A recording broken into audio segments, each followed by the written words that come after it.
qui ça peut être, parce que c'est moi le mec le plus costaud qu'on puisse connaître. Quand il me voit marcher dans la rue, il se taise dans les blonds gros cul, et il faut une tête de moule, parce qu'ils savent que je suis le roi du Jerko. Sors tout de suite de là, sale petit pervers, ou je te flanque la barre du siècle.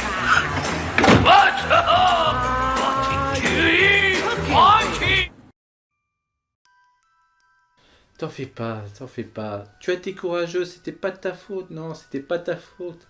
Je sais, c'était un peu bizarre ce que t'as pu voir sur la douche, mais t'en fais pas, t'en fais pas. La prochaine fois, tu vas pas le rater. Oh non, il va pas le rater. Bon, ben du coup, tu nous laisses, hein, on a une vidéo à présenter. Allez, allez, va jouer, allez. Salut à tous et bienvenue dans ce nouvel épisode des films à la pâte. Et aujourd'hui, j'ai décidé de vous présenter sur le thème Halloween. Et bien sûr, qui dit Halloween dit bien sûr film d'horreur qu'on peut voir au cinéma ou en DVD, ou sur Netflix, ou en streaming, ou n'importe où, bien sûr. Et pour cette occasion, j'ai décidé de vous faire présenter deux classiques du cinéma d'horreur. Et on va commencer par Psychose, sorti en 1960 et réalisé par Alfred Hitchcock.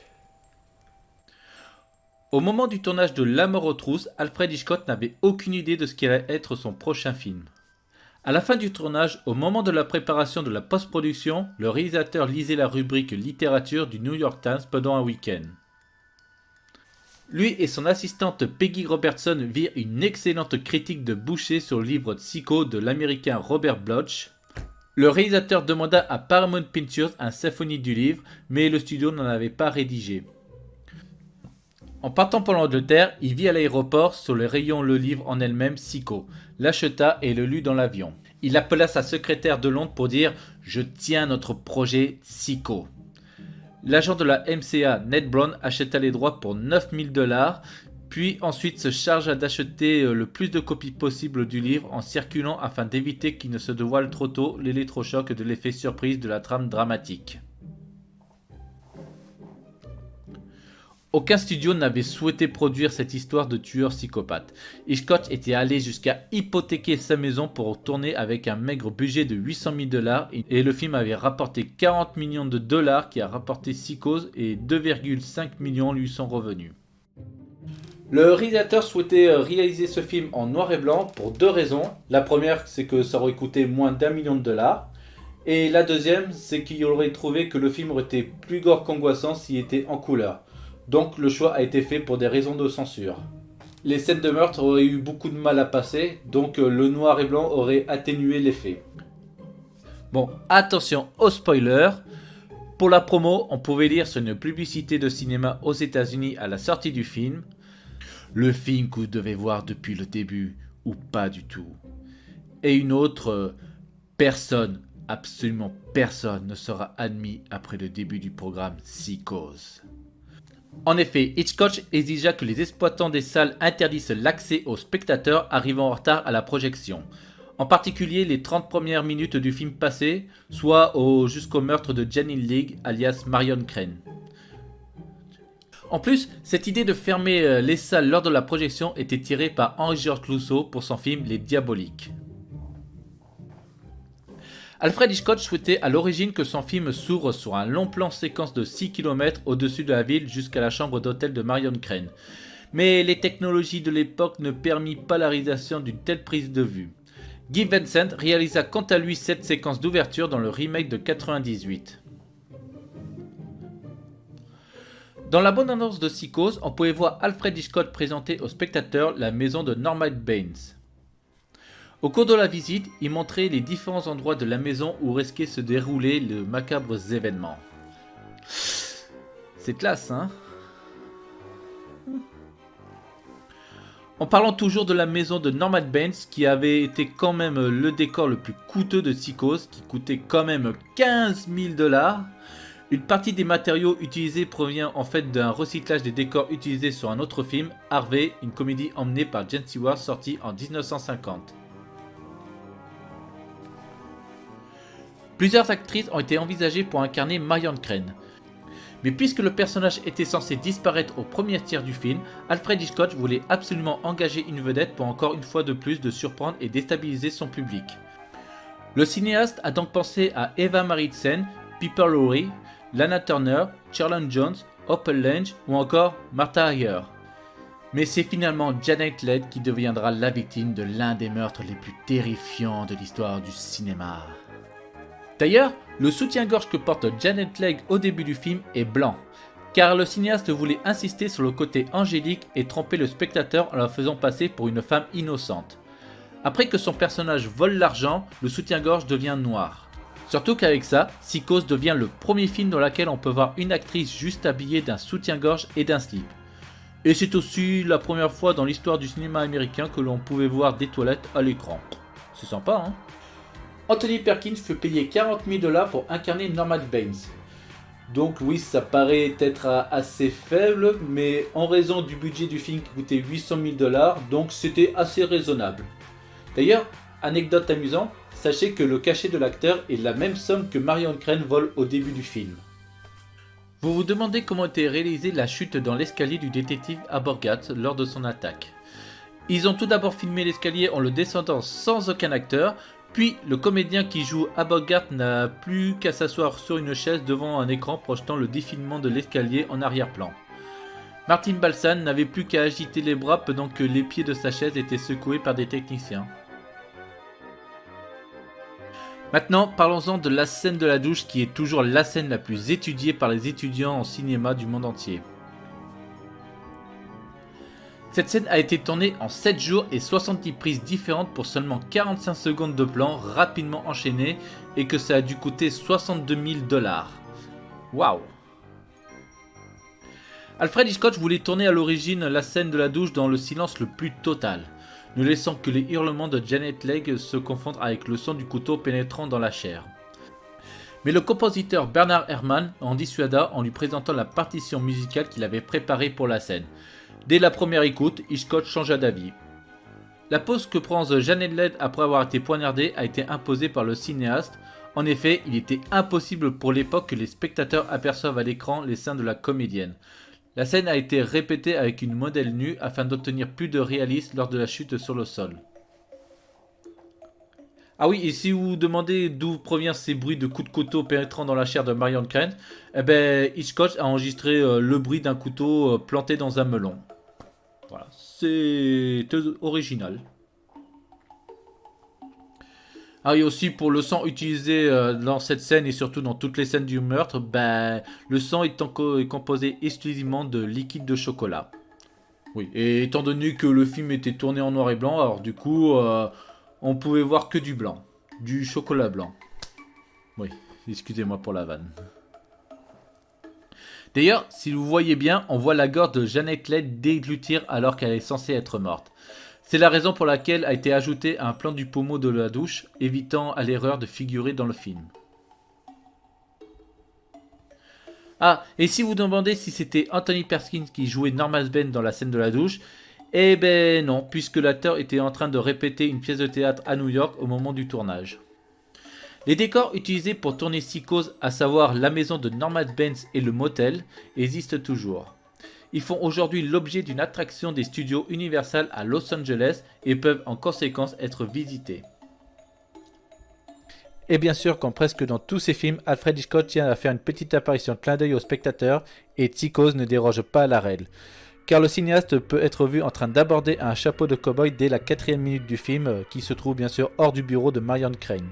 Et bien sûr, tant qu'on parle d'Hitchcock, parlons aussi un peu de famille, car la femme qui incarne le personnage de Caroline est incarnée par Patricia Hitchcock, la fille du cinéaste lui-même.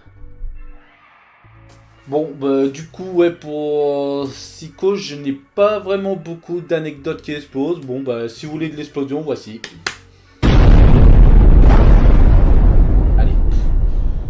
Bon, vous le savez peut-être, mais je vais le dire quand même. Sachez que le classique de Hitchcock a eu droit à 3 suites, avec comme toujours Anthony Perkins dans le rôle de Norman Baines, dont le 3e Psychose a été réalisé par l'acteur lui-même. Et puis aussi, sachez aussi qu'il y a eu droit à un remake sorti en 98 réalisé par Guy Vincent, dans laquelle ce film était un peu soi-disant la même chose que l'original, puisque le film a été réalisé presque plan par plan, même les erreurs ont été réalisées plan par plan. Donc ça veut dire qu'on regarde un peu la même chose que l'original, sauf qu'il y a deux choses qui sont différentes dans ce film. Le premier, c'est le casting et la couleur. Bon, bah voilà, j'en ai fini avec Psychose. Bah, du coup, poursuivons avec le deuxième classique, c'est bien sûr Massacre à la tronçonneuse. J'ai pas de tronçonneuse et en plus c'est interdit dans les salles de cinéma en plus. J'ai un coup de chance d'avoir ça. Non, ça c'est pour couper mes bonbons. Hein. Bon, allez, j'allais dire, ah oui. Allez, Massacre à la tronçonneuse, réalisé par Tobe Hooper et sorti en 1974. Ce film est né au début des années 70 alors que Tobe Hooper, qui travaillait en tant qu'assistant réalisateur à l'université du Texas à Austin et comme caméraman pour des documentaires. Il développe une histoire autour d'isolement, de bois et d'obscurité en s'inspirant aussi par cette affaire racontée par les médias de San Antonio, les meurtres d'Enken, un tueur en série de Wisconsin des années 1950. Engen a également inspiré d'autres films d'horreur tels que Psychose que je vous en ai parlé tout à l'heure et Le silence des agneaux de Jonathan Demme. Et d'autres films, donc ce serait un peu si long à raconter. Tobe Hooper et Kim Henkel écrivent ensemble le scénario et créent une société de production appelée Vortex. Henkel en est le président et Hooper le vice-président. Il demande à Bill Parsley, un ami de Hooper, de leur fournir des fonds. Parsley crée quant à lui une société appelée MAB, par l'intermédiaire de laquelle il s'investit $60 000. En retour, MAB détient 50% du film et de ses bénéfices. Le directeur de production Ron Bosman annonce à la plupart des acteurs et de l'équipe technique du film qu'il devra attendre le versement d'une partie de leur salaire jusqu'à ce que le film soit vendu à un distributeur. Pour rendre l'idée encore meilleure, la société Vortex leur accorde une part de ses bénéfices potentiels allant de 0,25 à 6%. Les acteurs et l'équipe ne sont pas informés que Vortex ne possède que 50% du film, ce qui signifie que leurs points ne valent que la moitié de leur valeur supposée. Et en total, le film obtiendra un budget de... Vous n'allez pas en croire vos oreilles. Il aurait obtenu $140 000. Ce qui est évidemment un budget très très faible pour réaliser un film. Côté casting, la plupart des acteurs sont pratiquement inconnus. La distribution compte surtout ceux qui résidaient déjà au Texas et qui ont joué dans des publicités, à la télévision ou au théâtre. Leur participation au film propulse certains d'entre eux dans l'industrie cinématographique. Le rôle de Sally est confié à Marilyn Burns, qui s'est déjà produite sur scène et avait siégé au conseil de la commission cinématographique de l'université du Texas à Austin pendant ses études. L'actrice Terry McMeek, qui quant à elle est une étudiante qui a travaillé avec des compagnies de théâtre locales. Le co-scénariste Kim Henkel appelle l'actrice pour une lecture de scénario après avoir vu sa photo dans le quotidien Austin American Statesman. Il lui demande de porter un short qui se révélera en cette saison être le costume le plus confortable sur le tournage. Le personnage de Leatherface est incarné par Gunnar Hansen, un acteur d'origine islandais qui apprend par une connaissance qu'un tournage de film d'horreur a lieu dans la ville d'Austin et qui serait parfait pour le rôle du méchant malgré le fait qu'il est déjà pourvu. Hansen contacte le directeur de casting et ce dernier ne révèle rien sur le personnage, expliquant seulement qu'il s'agit d'un film d'horreur. Environ une semaine plus tard, on l'annonce que l'acteur retenu pour le rôle est en état d'ébriété dans un motel et refuse d'aller au rendez-vous prévu avec la production. Hooper est contraint de renoncer à l'acteur et à en chercher un autre. Hansen contacte à nouveau l'équipe qui lui demande d'attendre un retour. 2 jours plus tard, il est convoqué pour un entretien avec Hooper et Henkel, avec lequel il s'entretient longuement autour de Leatherface et de sa famille de cannibales. L'acteur réussit à passer les tests et obtient le rôle. Super, hein ? Les talents d'acteur d'Hansen et de sa stature physique imposante de 1,93 m impressionnent le réalisateur et le scénariste. Hansen décide de jouer dans le film pour des raisons simples. N'ayant jamais travaillé sur un vrai long métrage, il estime que jouer dans un film d'horreur lui permet d'apprendre comment les productions sont réalisées. C'est selon lui un bien meilleur job d'été que de tenir un bar. Ah oui, pour le célèbre masque du célèbre tueur cannibale, cette idée était venue de Tobe Hooper d'après une anecdote qui avait été racontée par son médecin de famille. Dans ce dernier, il avait raconté que lorsqu'il était en interne, il avait écorché le visage d'un cadavre pour ensuite de faire avec sa peau un masque pour Halloween. Hansen décide pour développer son personnage que Leatherface soit un handicapé mental incapable de parler. Ainsi, pour préparer le rôle, il visite une institution scolaire pour les personnes ayant des besoins spéciaux et observe comment les étudiants se déplacent et parlent, afin de transmettre la personnalité du méchant de manière aussi réaliste que possible. L'acteur cherche à maintenir une relation distante avec le reste de la distribution, car lui et Hooper veulent que les acteurs aient réellement peur pendant qu'ils voient son apparence lors des scènes. Le film est tourné dans les villes d'Austin, Round Rock et Bastrop au Texas. Le film qui devait à la base durer 7 jours, il a duré à peu près 4 semaines. Les conditions sont difficiles pour tous les membres du tournage, notamment en raison de la température élevée atteignant jusqu'à 43 degrés. L'interprète de Leatherface, Gunnar Hansen, expliquera plus tard qu'il faisait 35 voire 37 degrés tous les jours pendant le tournage et qu'il n'avait qu'un seul costume car l'équipe n'avait pas assez d'argent pour en avoir d'autres. Il n'osait pas le nettoyer de peur que les couleurs délavaient avec la lessive. Et il a donc porté aussi le masque de Leatherface de 12 à 16 heures par jour pendant un mois. Ah ouais, j'imagine l'odeur de son hygiène après ça. Ah. Disposant d'un tout petit budget, 140 000 $ pour faire ce film. Résultat, la camionnette que conduisent les protagonistes est celle de l'ingénieur du son et les effets sonores sont faits maison. Tobe Hooper a réalisé lui-même le son horripilant qu'on entend tout au long du film, obtenu en frottant une fourche contre une table, et c'est dans son salon qu'il a fait aussi tout le montage audio. Par ailleurs, la ferme dans laquelle se situe l'action était occupée par une famille que connaissait le directeur artistique, logé le temps du tournage dans un motel. Ah oui, et quant au squelette aperçu dans le film, vous n'allez pas le croire, mais ce sont des vrais os humains achetés par la production en Inde, car c'était beaucoup moins cher que des os en plastique. Aïe. Le tournage du dîner dans lequel Sally est attachée à une chaise a duré presque 26 heures. À ce moment, les acteurs étaient épuisés physiquement et mentalement par son intensité. L'équipe avait du mal à sortir le faux sang de son tube, ce qui amena l'actrice à se couper le doigt avec son rasoir. Cette dernière déclarera plus tard avoir trouvé la situation insupportable, surtout attachée à une chaise et constamment entourée d'hommes. Hansen, quant à lui, désigne la scène comme la plus intense du film. Il pensait qu'ils étaient tous un peu fous à ce moment-là. Pour le saut de Sally que son personnage effectue à travers la fenêtre, une cascadeuse est appelée, ce qui n'empêche pas l'actrice à se blesser elle-même au genou en se jetant au sol pour jouer la chute. Et ses vêtements étaient si imbibés de sang qu'il était pratiquement solide. Le gros plan de Leatherface se blessant à la jambe avec la tronçonneuse est le dernier plan à être tourné. L'acteur portait une plaque de métal sur le membre qui était recouvert d'un morceau de viande avec une poche de sang. Brillamment distribuée aux USA sur une classification d'interdit aux moins de 17 ans non accompagnés, et en France elle sera brillamment diffusée en 74, puis était interdite en 75, puis ressortie en salle en 77 avec une classification X, pour être finalement interdit aux moins de 18 ans en 1981.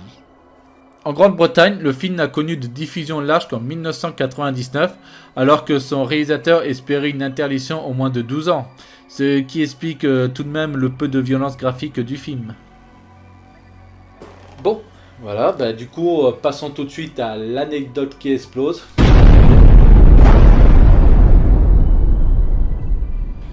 Vous le savez peut-être pas, mais sachez que le titre Massacre à la tronçonneuse ou The Texas Chainsaw Massacre en original n'a été choisi que 4 semaines avant la sortie du film.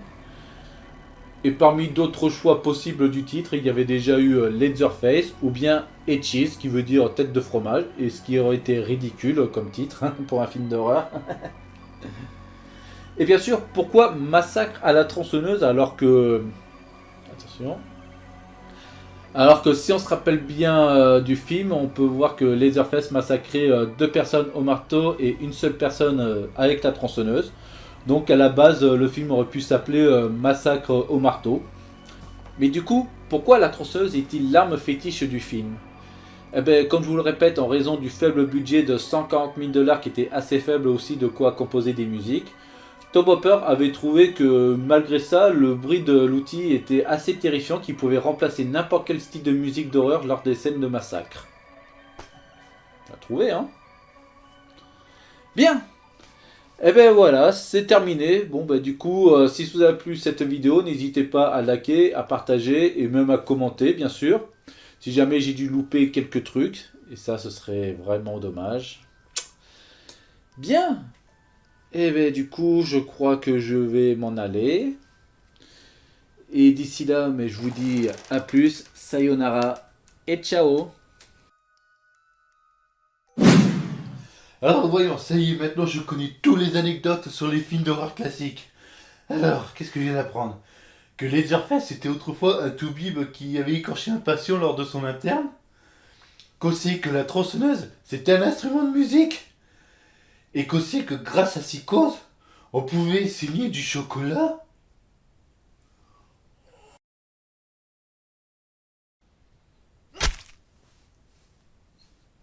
Qui l'aurait cru?